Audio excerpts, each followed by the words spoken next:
বড় হয় তখন বুঝতে পারি নিজেকে বাঁচতে হবে এবং আমার বাবা মারা আমার জন্য ভালোই করছে, সেই অনুযায়ী শিখতে হয়, বড় হতে হয়, তারপরে কর্ম করতে হয়। আমি অনেক ফাস্ট বলে দিচ্ছি না, ব্যাপারটা অত সোজা না। বয়স 1 বছর, কিছুই বুঝলাম, কিছুই বুঝলাম না, খালি দেখলাম কে কী করছে, কথা বলতে পারছি না। বয়স 3-4 বছর, ব্যাস মুখে কথা বেরোচ্ছে, তোতলা তোতলা তোতলা তোতলা কথা বেরোচ্ছে। বয়স 5-7 বছর, তখন নতুন নতুন কথা শিখেছি।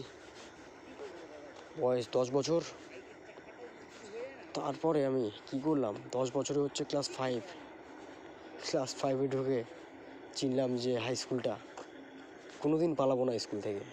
স্কুল থেকে পালানো অনেক ছেলেরা পালাতে, আমি কোনোদিন পালাবো না। আমি ভালো ছেলে, আমি সত্যি বলছি, আমি স্কুল থেকে কোনোদিন পালাবো না।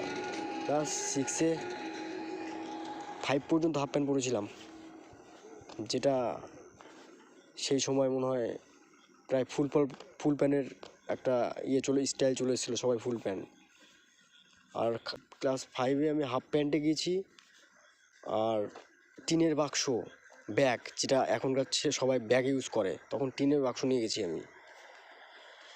আর পেন্সিলটা, তখন আমি পেন্সিল ব্যবহার করতাম না, খুব না মনে হয়, ওই আরেক